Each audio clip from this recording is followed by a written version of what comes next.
Oremos. Santo e eterno Pai, Senhor que está nos céus,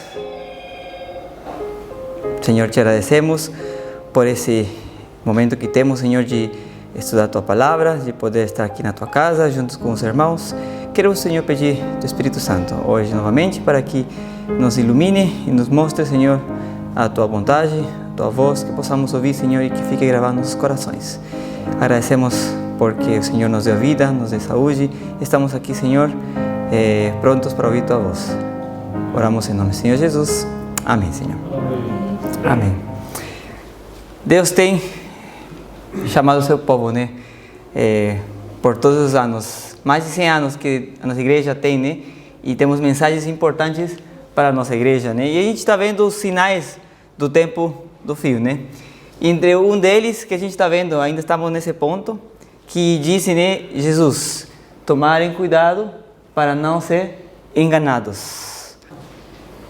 Deus está mostrando, não, sinais para a gente poder saber, né, no tempo do fim. A gente vai vendo com o passar dos domingos muitos sinais, mas a gente precisa terminar esse ponto com respeito às coisas que a gente não pode ser enganado, né?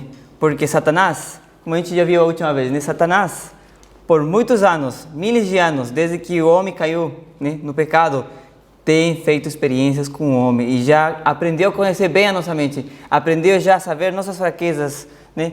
E ele está tentando conectar, ligar a mente do homem com a mente dele. A gente viu isso, né, na semana passada, como usa a tecnologia, como usa a ciência. De uma forma tão enganosa, né, que até os próprios escolhidos podem ser enganados. Por isso diz aqui, né, o grande enganador espera dessa forma confundir a mente dos homens, a fim de que nada, a não ser sua voz, seja ouvida. Ou seja, somente a voz de Satanás. E semana passada vimos essa cita também, que Deus ao mesmo tempo está impressionando nossos corações. O Espírito Santo quer falar com a gente, Ele quer mostrar a vontade dEle, né, e nos quer orientar. Mas temos uma escolha a fazer. Ou eu me torno luz, ou eu escuto a voz do Espírito chamando, falando, ou vou escutar outras vozes. Só temos duas opções. E semana passada, né, Romanos 13:11, né, dizia que precisamos revestir-nos das armas da luz, né? Revestivos do Senhor Jesus Cristo. É hora de rejeitar, né, as obras das trevas. E a pergunta é: como que eu posso ser uma luz no meio dessas trevas? Como que eu posso dar a luz? Porque Jesus falou: vocês são a luz do mundo. E como que eu posso, nesse tempo do fim, ser uma luz? E isso é algo que a gente vai ver daqui a pouquinho. Mas o que hoje, o tema, o título, se queremos colocar no título, e que vamos ir vendo através dessas semanas, é as estratégias de Satanás para enganar o povo de Deus.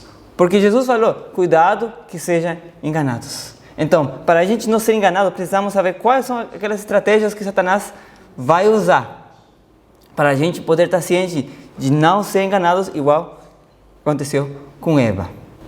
E vamos tentar lembrar essa história. O que aconteceu naquele momento entre Eva e a serpente? O que aconteceu? Conversa, um diálogo. Teve uma conversa, teve uma interação. Só que Eva sabia que estava falando com o príncipe das trevas? Não. Ela achava que estava falando com um animal, com alguma coisa sobrenatural, né? Uma ilusão para ela, né? E ela foi enganada, né? Os sentidos dela foram enganados, sim ou não? Né? O olhar, o ouvir, tudo. Então, vemos que Satanás tem essa estratégia. E ele vai dizer assim, Atos dos Apóstolos: os que não querem cair presa dos enganos de Satanás devem guardar bem as vias do acesso à alma. Satanás sabe que tem acesso, conexões ao nosso coração, nossa mente, né? E diz: devem-se esquivar de ler, ver ou ouvir tudo quanto sugira pensamentos impuros. Não devem permitir que a mente se demore ao acaso em cada assunto que o inimigo das almas possa sugerir. O coração deve ser fielmente guardado, pois de outra maneira os males externos despertarão os internos e a alma vagará em trevas. Pergunta é: quantos queremos cair nos enganos de Satanás? Ninguém, né? Ninguém levanta a mão. Então, o que devemos fazer? Aí está a resposta. O que devemos fazer? Primeiro ponto: guardar as vias do acesso, né, da nossa alma. Quais são essas vias? Os 5 sentidos, sim. Mas o que mais disse? Devemos também esquivar, fugir, evitar e não demorar. Na escola sabatina a gente estava falando sábado, né? Quando vem a tentação, eu não posso demorar. Se vem, a coisa vem. O que eu tenho que fazer? Não posso demorar em pensar e tem que fugir. Evitar, nem que seja fechar os olhos, cantar, orar, mas devemos, né, evitar o máximo possível, porque senão os males externos despertarão internos, né? E então a alma vagará em trevas. Conselhos para a igreja: todos devem vigiar os sentidos, do contrário Satanás alcançará a vitória sobre eles. Se não queremos que Satanás tenha vitória sobre nós, devemos vigiar bem os nossos 5 sentidos, pois essas são as avenidas da alma, as que conectam tudo, nosso ser inteiro. Diz: deves tornar-te fiel sentinela dos teus olhos, ouvidos e todos os sentidos. Se quiseres dominar a mente e impedir que vãos e corruptos pensamentos te manchem a alma, só o poder da graça pode realizar esta tão desejável obra. Irmãos, aqui eu vou falar uma coisa bem importante. Essa obra não é nossa. A gente não tem como vencer Satanás. Não tem. Essa obra é somente pelo poder da graça que pode realizar essa obra em nós. Mas tem um ponto importante: nós devemos vigiar, nós devemos cuidar, devemos ser sentinelas, né? Atalaias, estar vigiando e saber como eu posso dominar a minha mente. Porque será que nós conseguimos dominar nossa mente? Nossa mente no cérebro temos muitas partes. Sabe qual é a parte mais importante? Lóbulo frontal. Outra cita: Satanás e seus anjos estão ativos, criando uma espécie de paralisia dos sentidos, para que assim não consigam ouvir as amonestações, as advertências e as repreensões de Deus. E quando nós não conseguimos ouvir a voz de Deus, o que acontece? Então a palavra de Deus já não tem mais efeito no coração. Já não há mais transformação. Já não me leva a querer me assemelhar mais a Jesus. Porque antigamente o povo de Deus, nós que éramos povo da profecia, acreditávamos, e acreditamos até agora, que vai ter um povo que vai viver nesta terra, antes que Jesus volte, um povo que vai viver sem intercessor. E se vai viver sem intercessor, significa que não vai ter mais remissão de pecados. E se não vai ter mais remissão de pecados, significa que esse povo não pode pecar. E para isso o que significa? Que tem um povo que tem que ter uma vitória sobre o pecado. Não estou dizendo que todos, mas é um povo seleto. Aqueles que vão receber o selo de Deus. Aqueles que vão ouvir a voz do Cordeiro por onde quer que Ele chame. É um povo do tempo do fim, né? Então, hoje vamos ver um deles. E a gente tem visto já muitas coisas nessas semanas.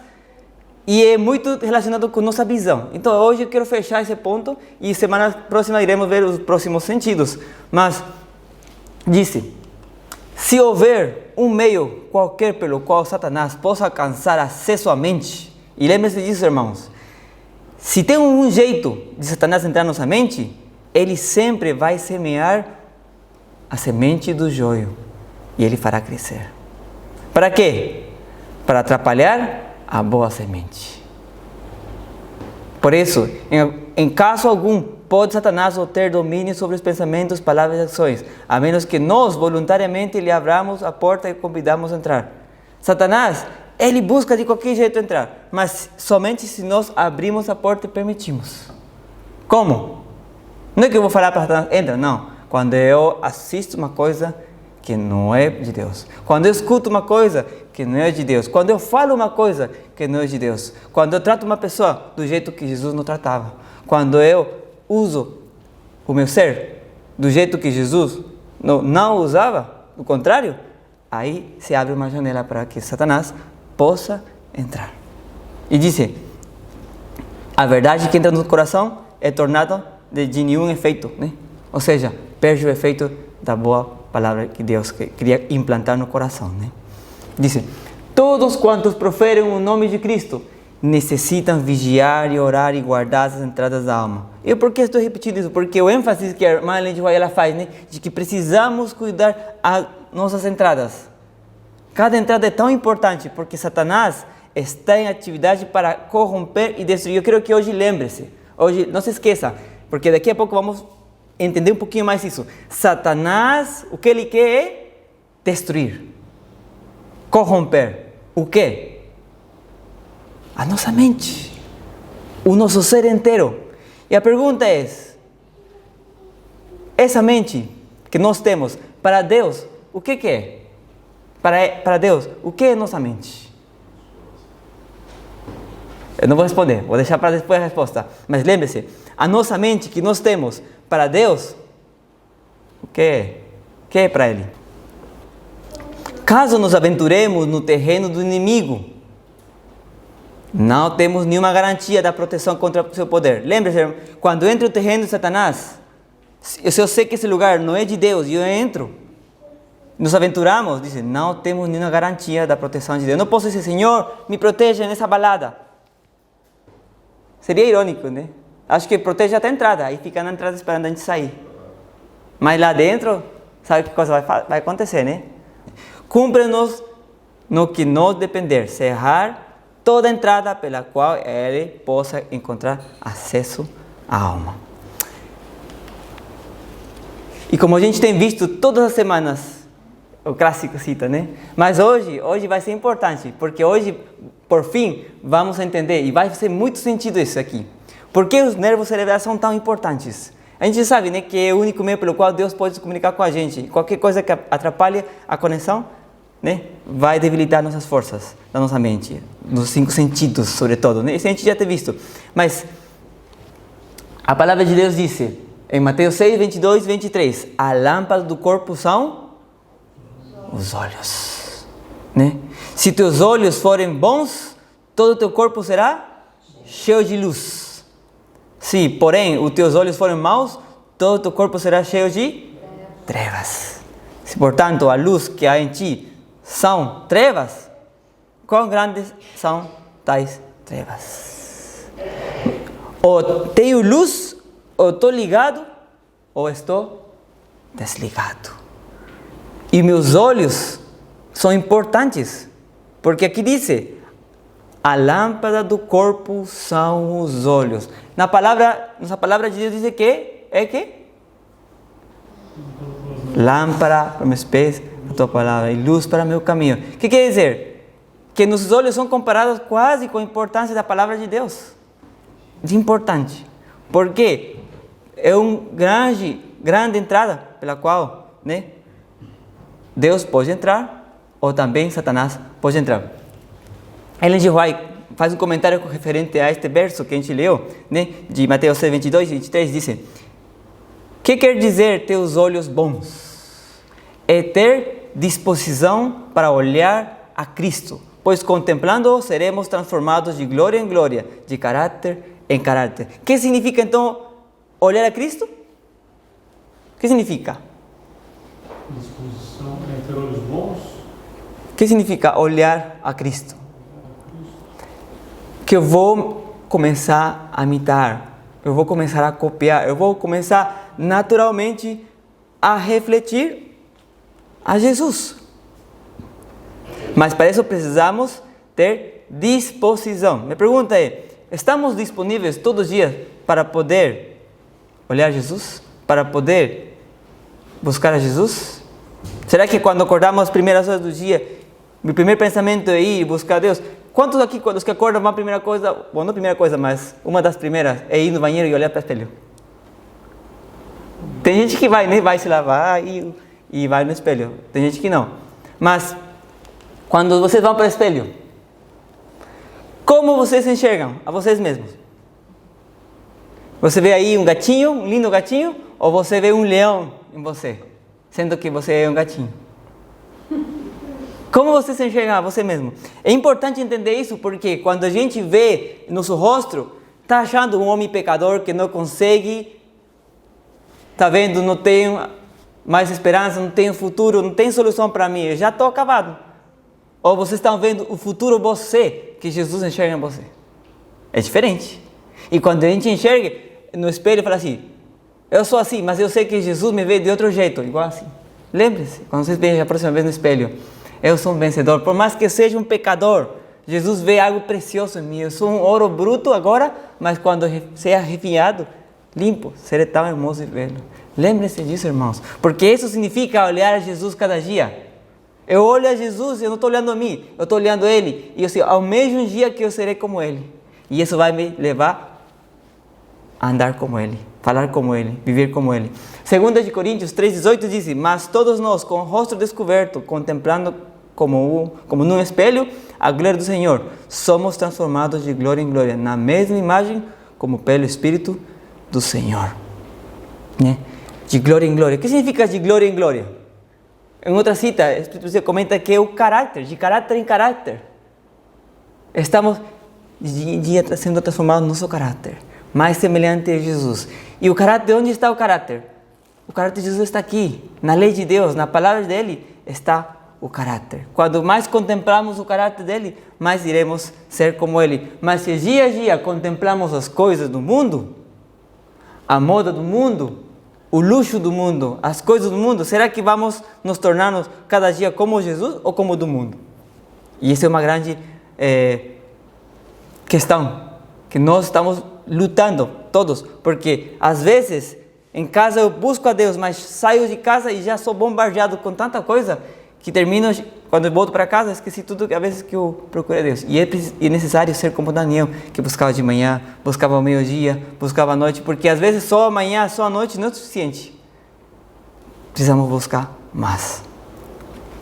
Ellen G. White diz assim, testemunho para os ministros: há o perigo de homens estarem perdendo de vista as importantes verdades para esse tempo. Deus tem importantes verdades para nós, mas no lugar de entender, ouvir, captar, ouvir, né, a voz de Deus, diz aqui, estão buscando o quê? Coisas novas, estranhas, arrebatadoras. No original, ela usa a palavra entrancing, que essa palavra significa também fascinantes, cativantes, extasiantes. Querendo ou não, nós como humanos temos a tendência de ir os olhos para aquelas coisas cativantes, aquelas coisas novedosas, aquelas coisas que dá emoção, né? Mas Deus diz, tomemos muito cuidado, porque às vezes as coisas novas não sempre terminam bem. Nós precisamos ver as importantes verdades. Salmo 119, 105 diz, lâmpada para os meus pés é a tua palavra e luz para o meu caminho. Provérbios 6, 23 diz, porque o mandamento é lâmpada e a instrução luz, e as repreensões da disciplina são o caminho da vida. A instrução de Deus é a luz, é a lâmpada que precisamos para o nosso caminho.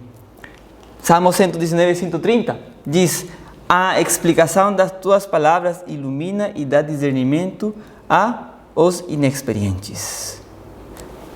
Eu sou inexperiente, eu preciso aprender mais, eu sinto que ainda sou uma criança espiritual e precisamos cada dia aumentar.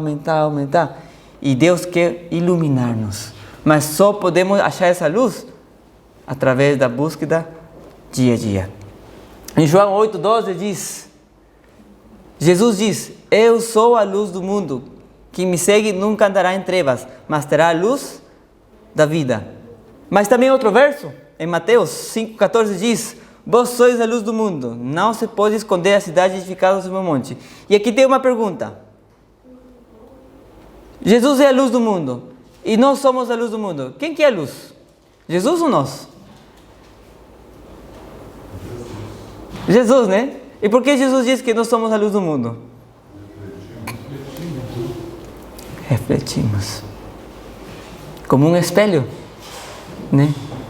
Precisamos refletir a luz. E eu ainda coloquei assim como luzes, porque quando eu me conecto, no momento que estou conectado, a luz continua. E se eu conecto a outro, continua. E essa luz conecta e leva a outro. No momento que eu me desconecto, a minha luz apaga. E se eu me desconecto de Deus, minha luz que se apagou, vai afetar os outros?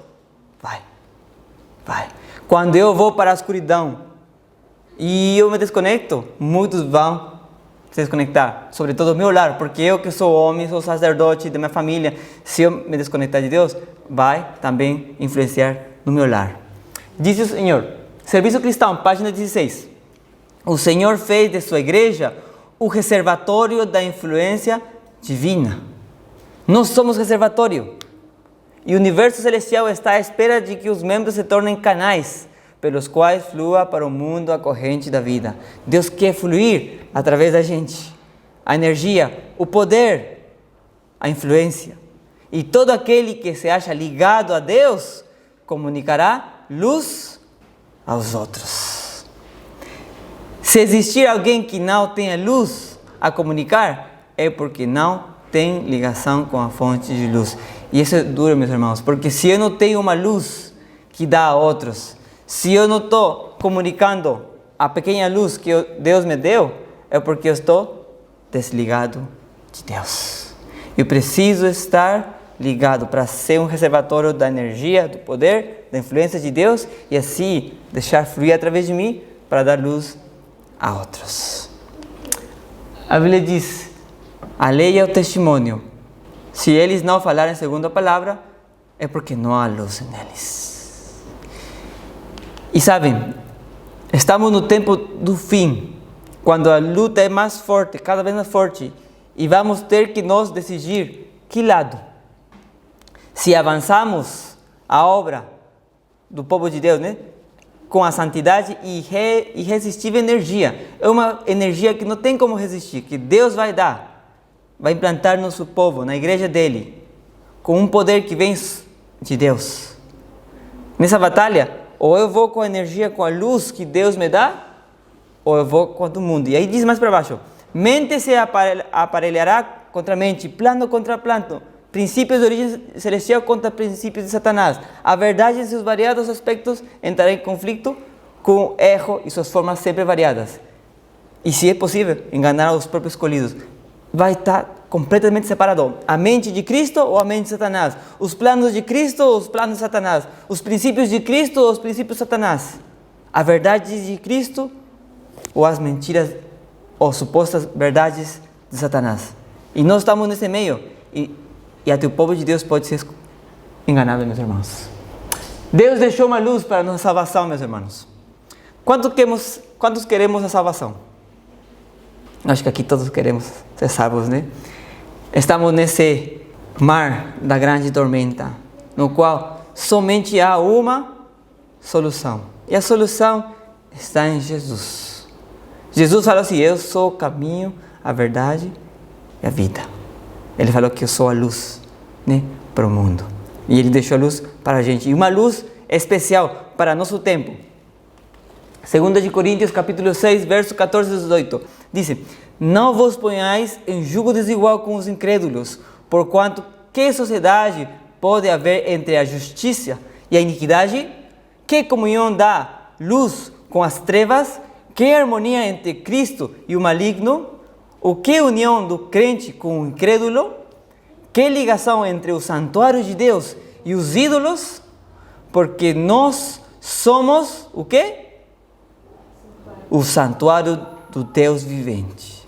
Como Ele próprio diz, Deus falou, habitarei, andarei entre eles, serei o seu Deus e eles serão o meu povo.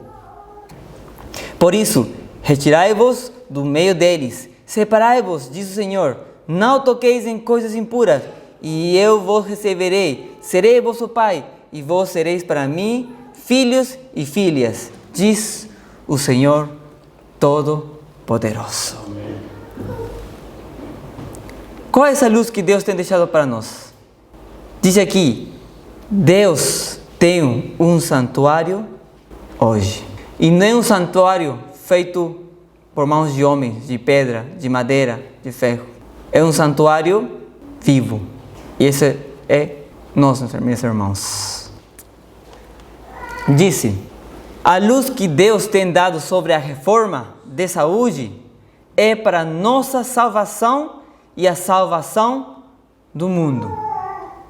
A luz que Deus tem dado sobre a reforma de saúde. O mensagem de saúde é É uma mensagem, não é uma palestra, não é um curso, não é um conselho. É uma luz que Deus deixou para nossa salvação. Não somente do povo de Deus, do mundo inteiro. E disse: homens e mulheres devem ser informados a respeito do corpo humano, preparado por nosso Criador como seu lugar de habitação. O nosso corpo humano é que?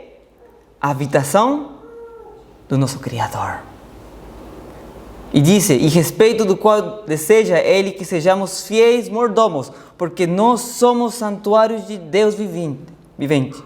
Como Ele próprio diz: habitarei e andarei entre eles, serei o seu Deus, e eles serão o meu povo. É o verso que a gente acabou de ler, 2 Coríntios 6, né?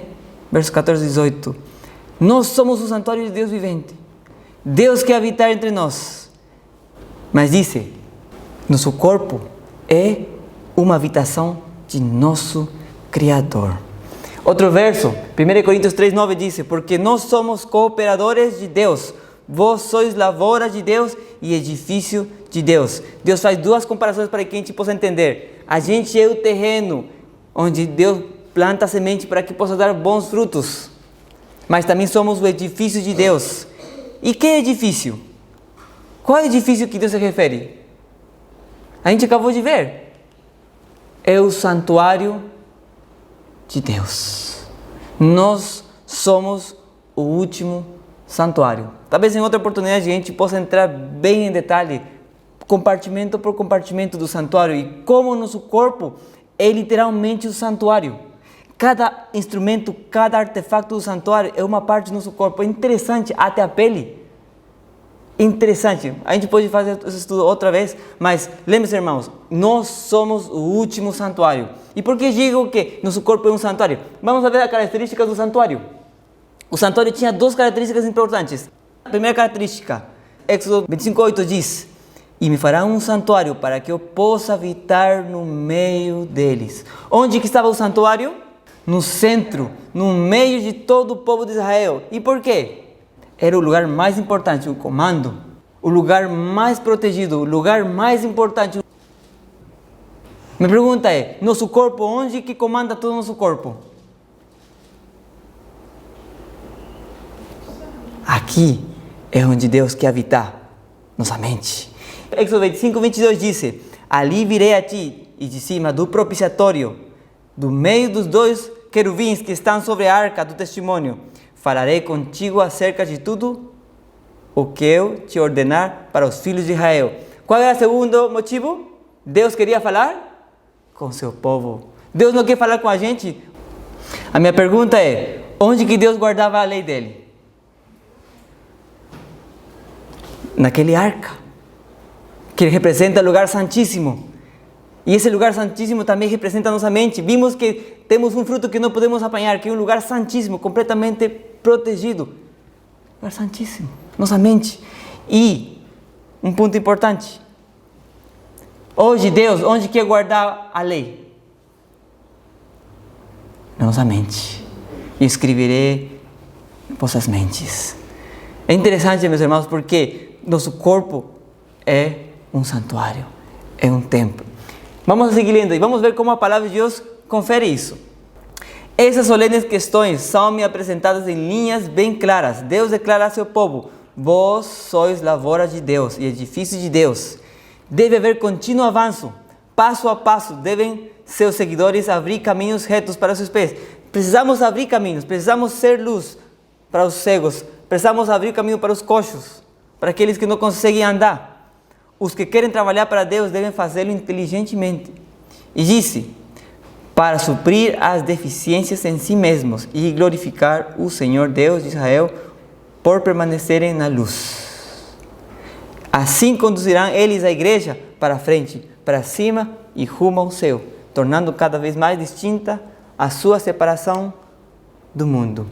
O objetivo de Deus ter um santuário, o objetivo de Deus ter um povo, é para que esse povo possa glorificar a Deus e através disso possa ter uma distinção, uma separação.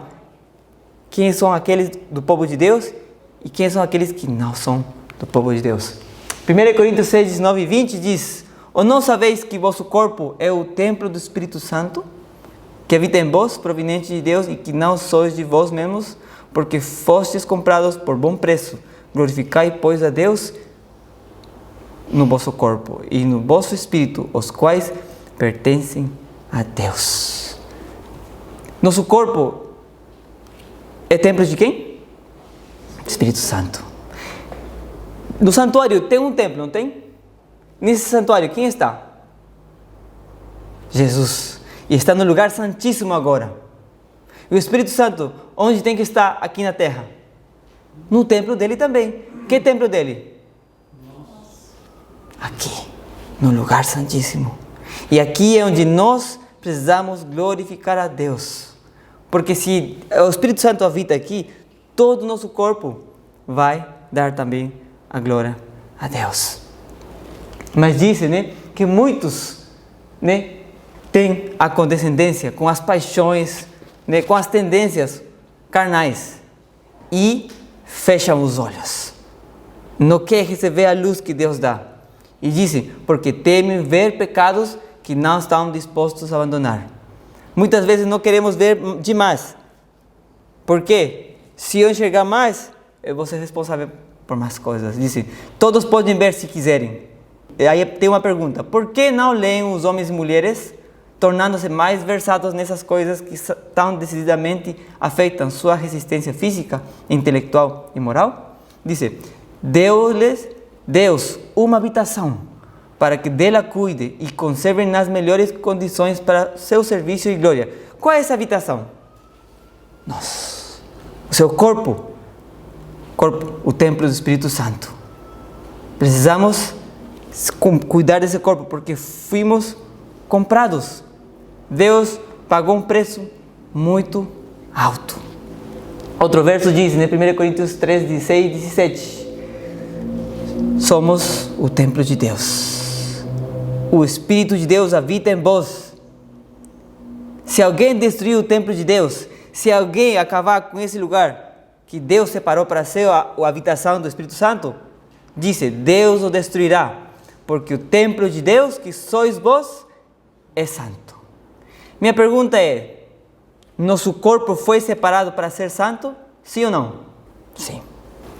1 Pedro 2,9 diz, vós, porém, sois raça eleita, sacerdócio real, nação santa, povo de propriedade exclusiva de Deus, a fim de proclamar as virtudes daquele que vos chamou das trevas para a sua maravilhosa luz.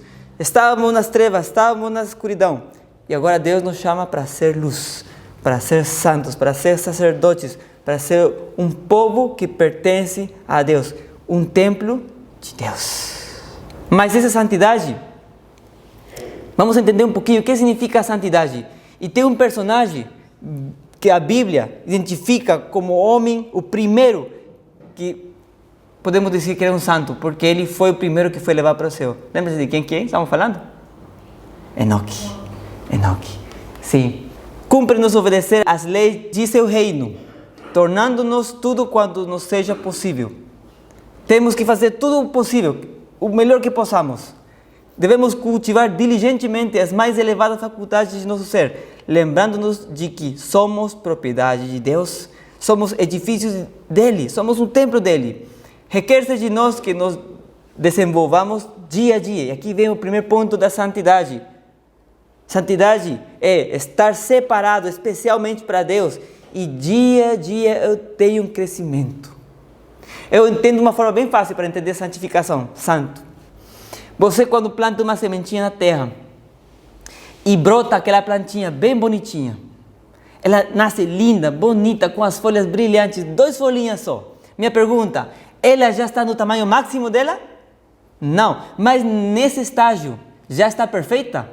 Está bonita, está perfeita. Ainda vai crescer? Sim, mas está santo, está perfeito. É nesse estágio. Ainda precisa crescer mais? Sim, mas Jesus fala, do jeito que você conhece, do jeito que você viveu, está certo, está bom.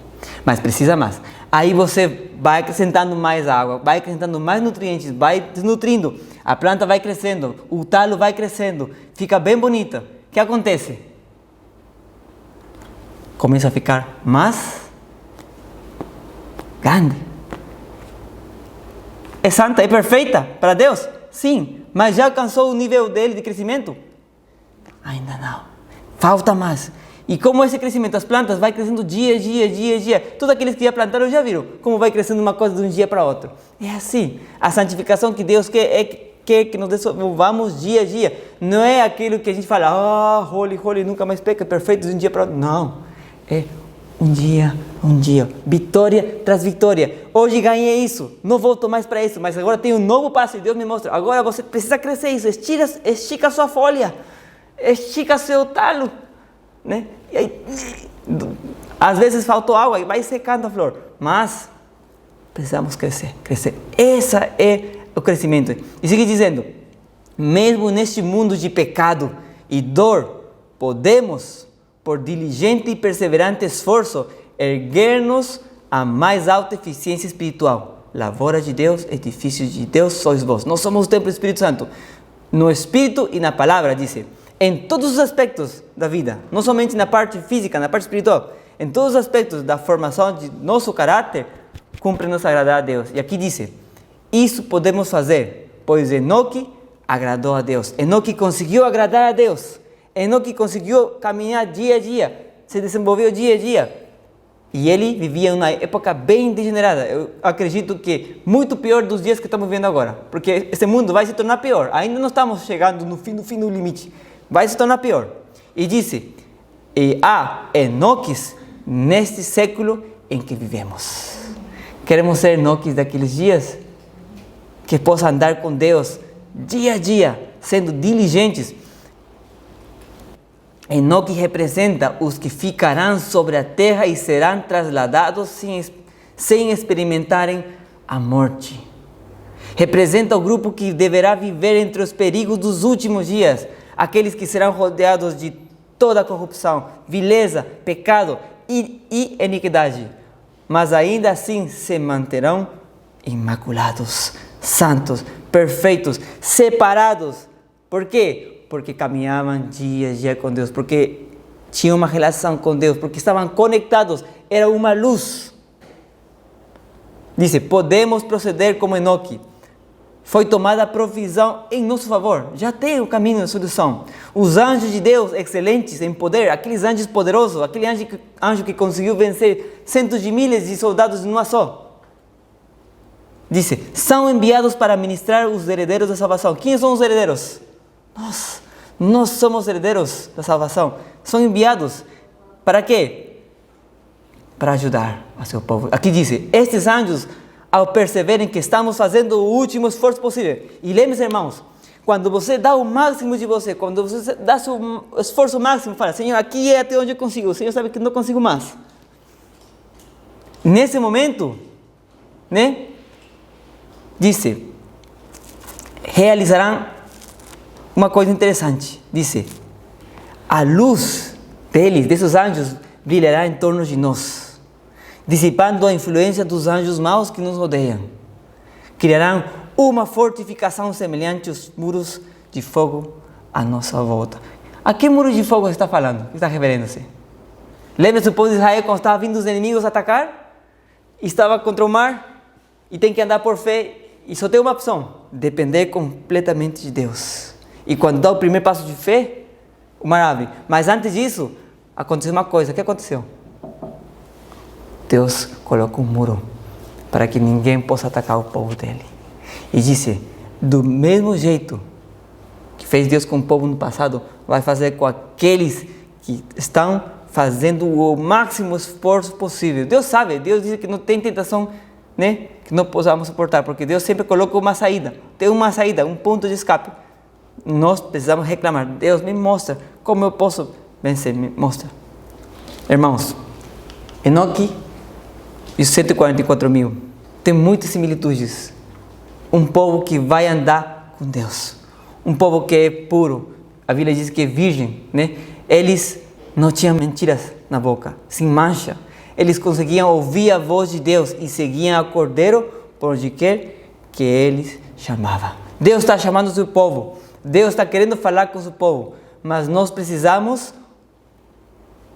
conseguir ouvir a voz dele. E para isso, precisamos fazer reformas na nossa vida. Precisamos fazer reavivamento. Porque a reforma é importante, mas sem o reavivamento, de nada serve, meus irmãos. Precisamos ter o batismo, receber o Espírito Santo. Precisamos receber no nosso coração, na nossa mente, o Espírito Santo. E aí vai começar, né, aquele desejo, né, do Espírito. Porque o homem carnal não deseja as coisas que Deus quer. O homem carnal quer as coisas do mundo, mas o homem espiritual deseja as coisas de Deus. Irmãos, Deus está chamando o seu povo para ir para casa. E eu sei que muitos antes que Jesus volte, vão entrar no descanso. Muitos vão ser perseguidos, muitos vão ser mártires. Vai ter muitos tipos de grupos, mas vai ter um grupo que vai refletir o caráter de Jesus. Eu não sei se eu estarei naquele grupo. E eu também, não importa o grupo que eu estiver, contanto que esteja lá no céu, eu já estou feliz. Mas se tiver a oportunidade de ser esse grupo, que tal um privilégio, né? Mas não podemos desligar-nos dessa luz, meus irmãos. Precisamos ser luz. Quando eu me torno uma luz para o outro, aí estou vivo. Quando eu desligo minha luz, aí estou em trevas, né? Irmãos, vamos lembrar a vida de Enoque, como ele andava em comunhão com ele, dia a dia. Vamos terminar com uma oração e pedir ao Senhor que nos ajude a poder ser luz, né? E essa luz que não seja nossa, porque nós não somos luz, que possamos refletir, né? Lembre-se do espelho. Eu posso enxergar uma coisa, mas Deus vê outra coisa. Deus vê um vitorioso, né? Então que possamos, né, pedir, Senhor, eu não consigo ainda enxergar aquele eu vitorioso, mas por fé eu vou dar meu melhor para que o Senhor me dê novas forças. E quando eu esteja caindo, eu vou lembrar daquela promessa que o Senhor vai mandar seus anjos para me ajudar. E assim eu vou crescer dia a dia. Lembre-se que a vitória não é um dia, é de toda a vida. Mas cada dia precisamos ter uma pequena vitória. E essa vitória me vai levar a outra, a outra, a outra. Que o Senhor nos abençoe. Vamos terminar com uma oração. Oremos. Santo e eterno Pai, Senhor, te agradecemos porque o Senhor nos deu tanta luz, tanta verdade. E nos deu a oportunidade, Senhor, de ser um povo escolhido, uma nação santa, sacerdotes, Senhor, que representem teu caráter, Senhor. Mas, Senhor, para isso, nós precisamos esquecer de quem nós somos, porque nós vemos dia a dia no espelho um homem pecador, um homem fraco, um homem que não consegue fazer nada, Senhor. Precisamos esquecer do nosso eu e dizer, agora sou uma nova criatura em Cristo. As coisas passadas já passaram e agora já não vivo eu, mas vive Cristo em mim. Assim que, Senhor, por favor, cada dia que nós nos enxergamos, possamos lembrar que eu vivo somente porque Cristo está comigo. E se eu morro, se eu vivo, isso não importa, porque o que importa é que já temos a vitória e temos a coroa de justiça assegurada para nós, para a eternidade. Senhor, nos ajude a viver uma vida de santidade. E não é uma vida somente de um dia, senão dia a dia, como Enoque fez com o Senhor. E ele tanto ficou junto ao Senhor que o Senhor falou assim, ô Enoque, você já não é dessa terra, você é lá do céu, vamos para casa. E assim o levou ele. Nós também queremos ser levados do mesmo jeito, Senhor. E se é da sua vontade, e se nós conseguirmos formar parte daquele grupo final dos mais guerreiros, que seja a sua vontade, Senhor, feita. Mas se não, também, mesmo assim, nós adoramos e damos, Senhor, a honra e a glória ao teu nome, Senhor. Obrigado pelas mensagens de hoje. Nos ajude, Senhor, a cuidar da nossa mente, dos sentidos que o Senhor nos deixou, porque ainda, Senhor, precisamos cuidar dos outros sentidos, que cada um deles tem uma função muito importante, Senhor. Nos ajude a cuidar do nosso santuário, para que assim o Espírito Santo possa habitar inteiramente, Senhor. Essa oração pedimos, oramos em nome do Senhor Jesus. Amém, Senhor.